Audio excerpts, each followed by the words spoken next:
하나님의 말씀을 교독하겠습니다. 사도행전 21장 1절부터 16절까지 교독합니다. 21장 1절부터 16절까지 교독하겠습니다. 우리가 그들을 작별하고 배를 타고 바로 고스로 가서 이튿날 로도에 이르러 거기서부터 바다라로 가서 구브로를 바라보고 이를 왼편에 두고 수리아로 항해하여 두로에서 상륙하니 거기서 배의 짐을 풀려 함이러라.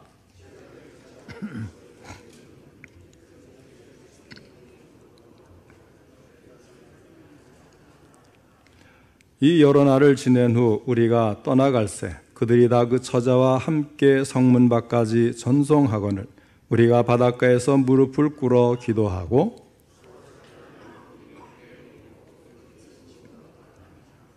두로를 떠나 항해를 다 마치고 돌레마이에 이르러 형제들에게 안부를 묻고 그들과 함께 하루를 있다가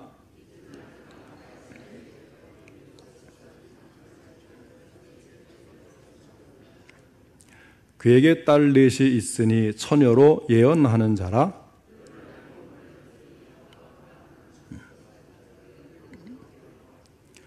우리에게 와서 바울의 띠를 가져다가 자기 수족을 잡아매고 말하기를 성령이 말씀하시되 예루살렘에서 유대인들이 이같이 이 띠 임자를 결박하여 이방인의 손에 넘겨주리라 하거늘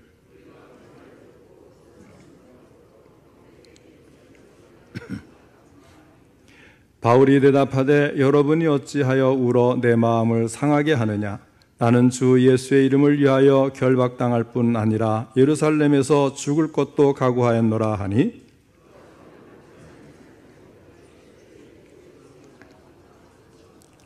이 여러 날 후에 여장을 꾸려 예루살렘으로 올라갈새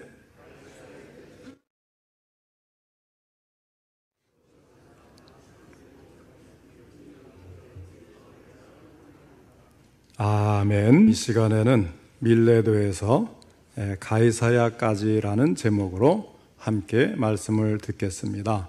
먼저 하나님께 기도드리겠습니다. 하나님 아버지, 오후 예배에도 함께 하시고 저희들에게 귀한 말씀 주시니 감사를 드립니다. 이 말씀을 통해서 오늘 우리에게 하시고자 하는 하나님의 음성이 들려줄 수 있도록 전할 때도 들을 때도 성령님이 함께 하시고 도와주옵소서.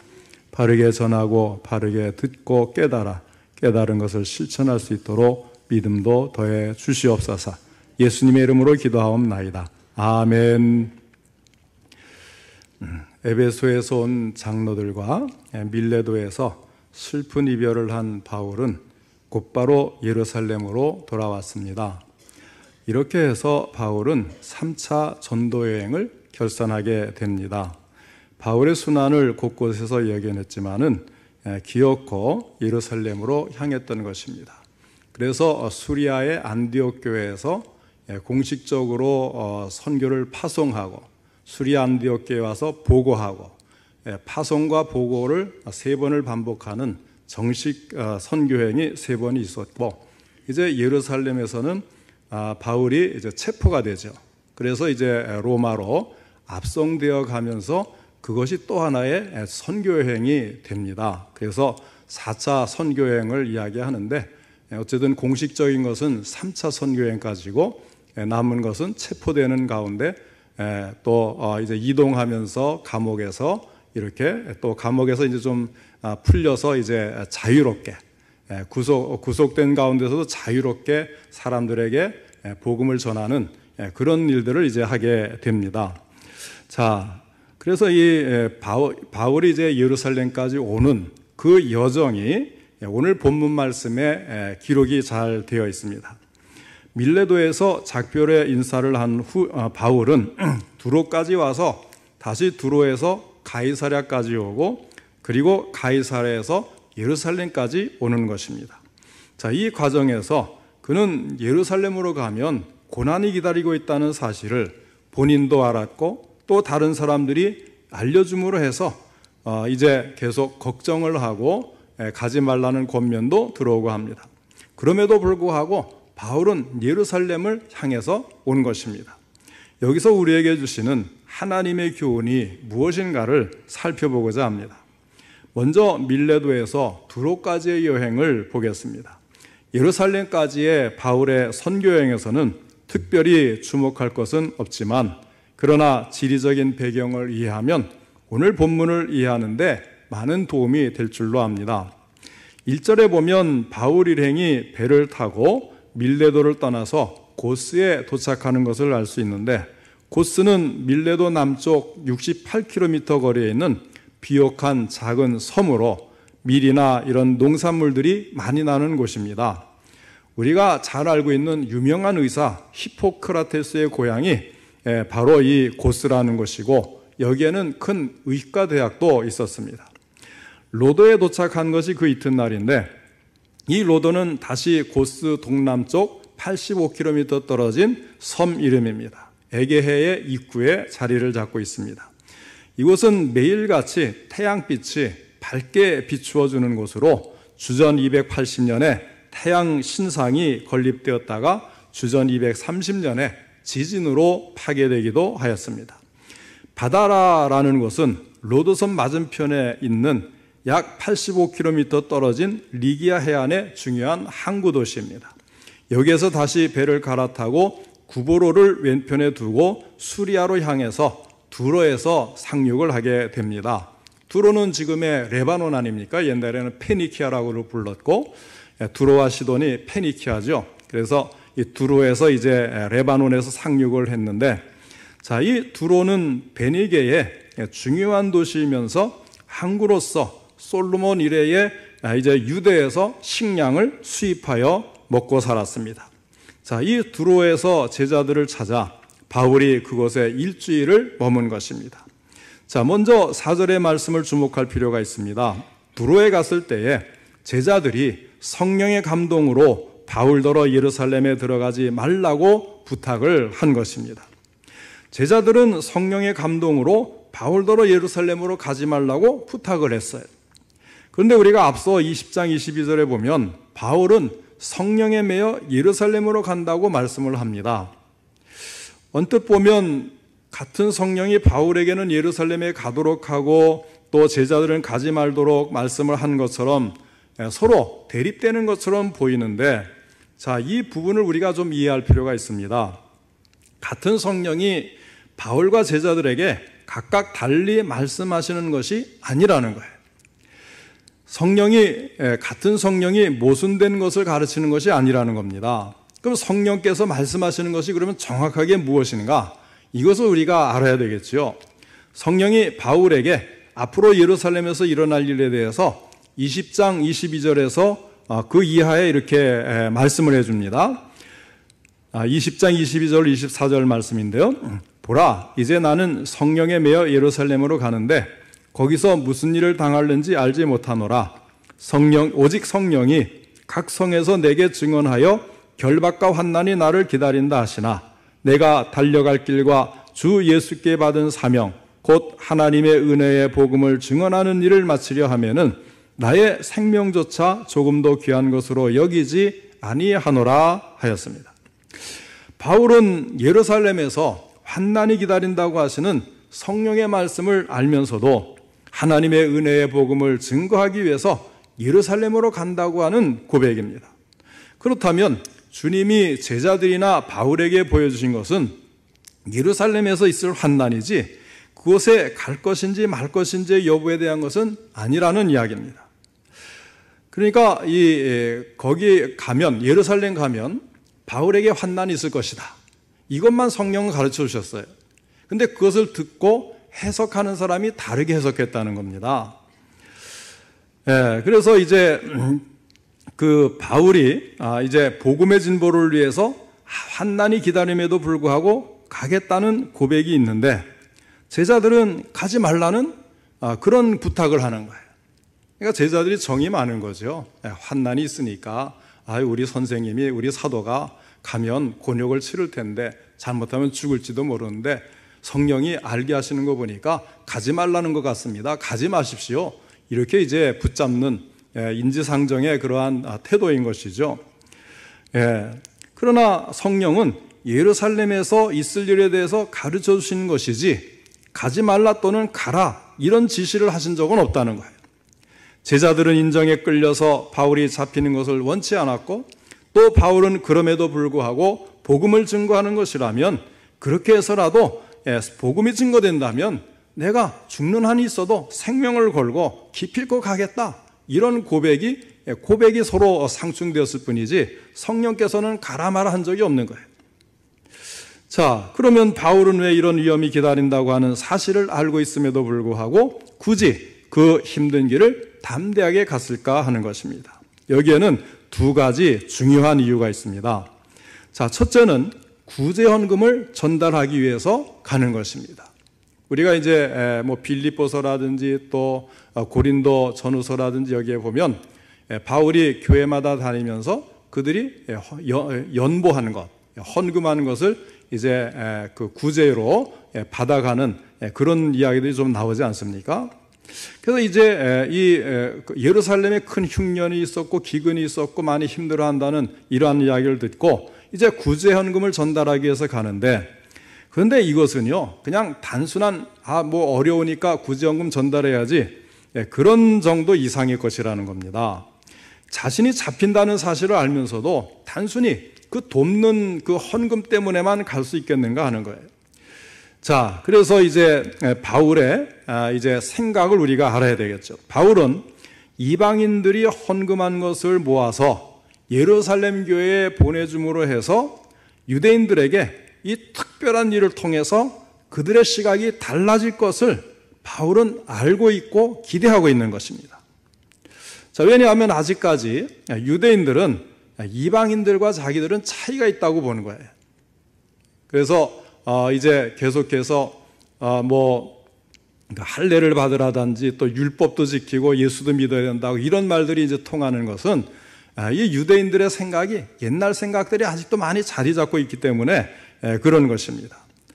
자, 그런데 지금 이 바울이 계속 성령께서 알려주시고 자기도 교회마다 다니면서 하는 이야기가 뭡니까? 앞으로 교회에 큰 환란이 있을 것이다. 외부적인 박해와 안에서의 이단으로부터의 공격 이런 것들이 있을 것인데 신앙을 잘 지켜야 되겠다. 이렇게 이제 에베소 장로들에게도 설교하지 않았습니까?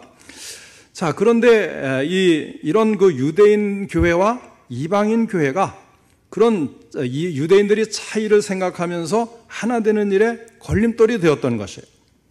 그래서 이방인 그리스도인들이 모금한 헌금을 유대인들에게 전달해 주면 그것도 가장 모교회라고 할 수 있는 예루살렘 교회에 전달해 주어서 유대인들과 이방인들이 그리스도 안에서 하나라는 사실을 보여주는 계기가 될 수 있지 않을까, 이런 생각을 가지면서 이것은 복음의 일치를 가져오는 중요한 계기가 될 것이니 이것을 위험을 무릅쓰고 꼭 가야 되겠다, 이렇게 이제 결심을 하는 거예요.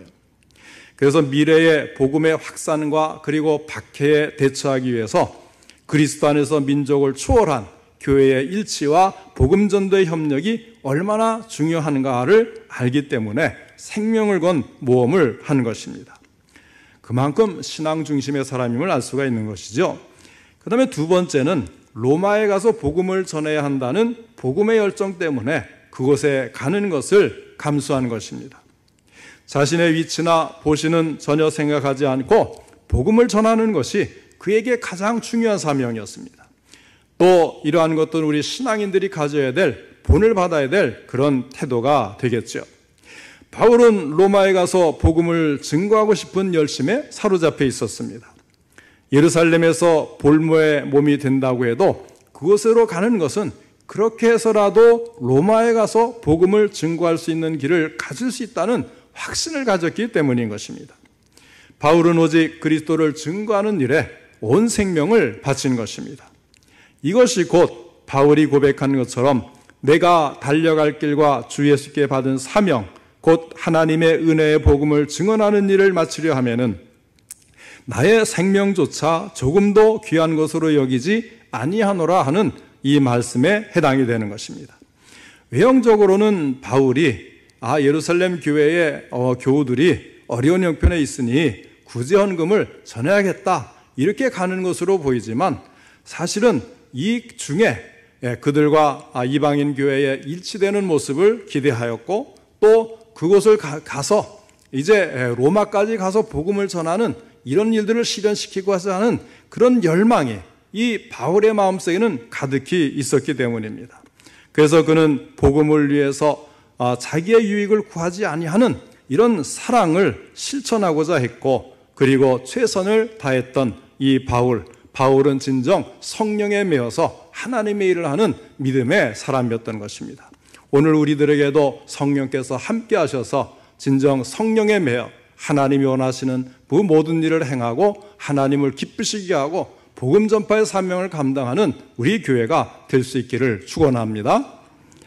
이어서 두로에서 가이사랴까지의 여정에 대해서 또 설명을 드리겠습니다. 두로를 떠난 바울은 돌레마이에 도착을 하는데, 돌레마이는 두로에서 35km 떨어진 곳에 위치해 있는 항구 도시입니다. 현재는 아크레라는 이름으로 바뀌었다 그래요. 그리고 한 1만 명의 사람들이 거주한다고 합니다. 거기에서 돌레마이에서 다시 가이사랴까지 바울이 여행을 합니다. 가이사랴까지의 여정은 도보로 행진을 한 것 같습니다. 여기에서 바울이 빌립을 만나게 됩니다. 자, 빌립, 우리가 빌립 집사님이라고 부를 수 있는 사람이죠. 일찍이 초대 예루살렘 교회에서 구제를 위해 선출된 7 집사 중에 한 사람인 빌립을 가이사랴에 찾아가서 만나게 되는 것입니다. 자, 이 빌립은 사실 20년 전에 왜 예루살렘을 떠났는가 하면 사울이 박해할 때에 그 박해를 피해서 예루살렘에서 다른 곳으로 거처를 옮긴 것입니다. 그 당시에 위협과 살기가 등등한 사울로 인해서 예수 믿는 사람들이 박해를 받고 스데반이 순교하고 그리스도인들은 사방으로 흩어진 그때였습니다. 그때의 빌립도 예루살렘에서 다른 곳으로 피신한 것입니다. 자, 그 피신하면서도 빌립은 복음을 전했죠. 사마리아로 내려가서 복음을 전했고, 또 그곳에 가다가 이제 사막길을 가다가 에디오피아의 내시를 만나서 복음을 전하기도 하는 이런 사람이 바로 빌립이었습니다. 자, 그런데 이제 20년이 지나니까 이 입장이 바뀌어 버렸어요. 빌립이 바울을 영접하는 입장으로 바뀌게 된 것입니다. 바울의 사역을 충실히 협력하는 아주 충실한 이제 조력자로 자리를 잡은 것입니다. 보통 사람 같으면 어떻겠어요? 옛날에 그 가혹한 박해를 했던 사울이 바울이라는 이름을 가지고 사도라고 하면서 와서 복음을 전하고 나를 도와달라고 하는데 보통 사람의 마음은 어떨까 하는 것입니다. 우리가 신앙생활하면서도 옛날에 나를 괴롭혔던 사람이라는 기억을 하면서 여전히 그 사람을 적대시하고 또 원망하고 가까이 하지 않으려는 그런 경향을 우리가 가끔 보게 됩니다. 그러나 우리가 이 바울과 빌립의 관계를 보면 참 예수 안에서는요, 그 어떠한 관계도 다 녹아지고 그 안에서 서로 용서하고 화해하고 하나가 되어서 주의를 할 수 있다는 것을 잘 보여주고 있습니다. 그래서 이제 그 빌립은 바울의 사역을 인정하고 그와 협력을 했다는 것입니다. 그렇지 않다면 바울이 어떻게 빌립의 집에 묵을 수가 있겠습니까? 바울은 예루살렘에 구제를 놓고 빌립 집사와 상의했을 것으로 보입니다. 빌립은 참으로 아름다운 신앙의 가정을 이루고 있었던 것을 오늘 본문을 통해서 우리는 유추할 수가 있습니다. 자, 그 이유를 보면 우선 첫째로 먼저 빌립이 7 집사 가운데 한 사람으로 피택되었다는 사실, 그리고 그가 에디오피아 내시로서 간다게의 국고를 맡은 자에게 복음을 전했다는 사실에서도 알 수가 있습니다. 아프리카 사람인 이디오피아의 내시에게 처음으로 세례를 준 인물이 바로 이 필립이었습니다. 복음 전파를 사마리아까지 확장시킨 장본인도 빌립이었습니다. 더욱이 고넬료가 복음을 받기 전에, 사울이 부름을 받기 전에, 구브로와 구레네 사람이 복음을 받아들이기 이전에 벌써 빌립은 안디옥에까지도, 수리아의 안디옥에까지도 복음을 전하는 것입니다. 복음이 유대인의 영역에만 머물지 않고 전 세계로 확대되는데 결정적인 역할을 한 인물이 바로 이 빌립 집사님이었습니다. 20년 전 사울의 박해를 피해 도망왔던 그 시절을 생각하면 감회가 얼마나 새로웠겠습니까? 아마도 하나님의 놀라운 섭리를 헤아리면서 하나님의 은혜에 크게 감사를 했겠지요. 자, 이 빌립은 주님이 참으로 귀하게 사용하시는 인물이었습니다. 그 다음에 두 번째는 그의 딸들 모두가 예언하는 자였다는 사실입니다. 9절에 그에게 딸 넷이 있으니 처녀로 예언하는 자라 하였습니다. 신약의 교회에서 예언이라고 하는 것은 대단히 중요한 직분 가운데 하나였습니다. 특별히 처녀로 예언의 역할을 했다는 것은 그들이 정결한 믿음으로 그리스도의 재림을 기다리는 믿음의 여인이었다는 사실을 말해주는 것입니다. 초대교회의 역사가인 유세비우스의 교회사에 따르면 빌립의 딸들은 아버지 빌립과 함께 히에라볼리로 이주를 해서 후대에 초대교회의 역사를 전달하는 중요한 역할을 했다는 기록이 있습니다. 하나님을 잘 섬기는 사람들이 기독교회에 초속이 되고 역사를 후대에 전달하는 역할을 한 것입니다. 참, 이 자녀들이 신앙생활을 잘하고 하나님을 위해 헌신하는 그런 일을 하면 참 신앙에 성공한 것 아니겠어요? 우리가 같은 목사이면서도 보면 목사님 자녀들이 또 목사가 되는 그런 경우를 많이 봐요. 그럼 제가 항상 이야기합니다. 목사님은 성공하셨습니다. 지금 목회가 어느 상황이라 할지라도 목사님은 성공하신 겁니다. 왜 그렇습니까? 목사의 자녀들이 목사가 된다는 것은요, 이거 대단한 신앙입니다. 오히려 일반인 자녀들이 목사가 되는 것보다 목사의 자녀들이 목사가 되는 것은 보통 신앙이 아니에요. 왜? 자기 아버지가 힘들게 지내는 걸 봤거든요. 그럼에도 불구하고 목사의 자녀가 목사의 길을 걸어간다? 이것은 정말 성공한 목회가 아닐 수가 없어요.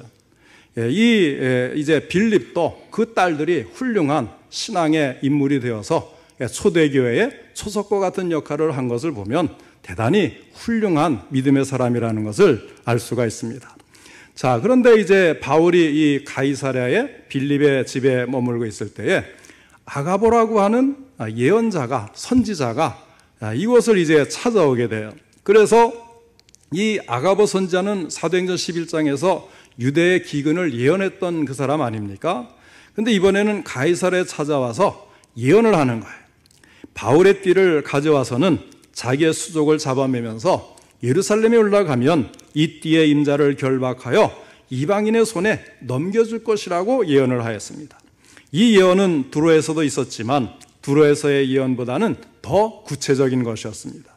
예루살렘에서 환난이 기다린다는 단순한 예언과는 다르게 결박하고 이방인의 손에 넘겨준다는 예언까지 아가보 선지자는 하는 것입니다. 이렇게 되니까 지금까지 객관적인 입장을 가지고 있던 바울의 동행자들도 마음이 움직이기 시작하는 거예요. 그전에도 가면 환난이 기다린다, 고난이 있다 하고서 이제 계속 예언이 있음에도 불구하고 바울이 꿋꿋하게 이제 나아가니까 거기에 이제 찬동을 하고 지지를 하고 이제 같이 움직였는데, 근데 이제 가이사랴에 와서 아가보 선지자가 결박당하고 또 이제 이방인 손에 넘겨준다고 하는 구체적인 예언이 주어지니까 같이 일했던 일행들이 같이 여기까지 이제 선교행을 오잖아요. 제가 처음에 말씀드렸죠. 바울은 홀로 움직인 사람이 아니다. 팀, 선교팀으로 움직인 사람이라고 제가 처음부터 말씀을 드렸잖아요. 거기에는 누가가 항상 따라다니잖아요. 그래서 이 누가복음 또 사도행전을 누가가 기록하게 되지 않습니까? 그래서 12절 말씀에 우리가 그 말을 듣고 그곳 사람들과 더불어 바울에게 예루살렘으로 올라가지 말라 권하니 하였습니다. 우리가가 누구예요? 이 말씀을 기록한 사람이니까 누가를 말하는 겁니다. 바울의 선교팀 일행이 그동안에는 가만히 있었는데 이 아가보 선지자의 구체적인 예언을 들으니까 마음이 움직인 거예요. 올라가지 맙시다. 이제 더 이상 가면 큰일 나겠습니다. 이렇게 하는 거죠. 자, 그래서 이렇게 이제 이 다른 사람들이 예언을 하고 만류했을 때는 바울이 참 조금도 슬픈 마음도 없고 흔들림도 없었는데, 이제는 자기의 동행하는 누가와 그 팀원들이 같이 예루살렘행을 이제 만류를 하니까 마음이 착잡하게 움직이는 거예요. 13절 말씀입니다. 21장 13절 다 같이 읽겠습니다. 시작. 바울이 대답하되 여러분이 어찌하여 울어 내 마음을 상하게 하느냐? 나는 주 예수의 이름을 위하여 결박당할 뿐 아니라 예루살렘에서 죽을 것도 각오하였노라 하니. 아멘. 여기에 내 마음을 상하게 한다, 이 상하게 한다는 말은요, 원어를 이제 자세히 설명하면 두들겨 산산조각이 산산이 조각낸다. 두들겨서 산산이 조각낸다 하는 그런 말입니다. 마음이 완전히 산산이 조각날 정도로 굉장히 상했다는 거예요. 또 각오했다는 말은 그럼에도 불구하고 준비가 되어 있다, 이런 뜻입니다.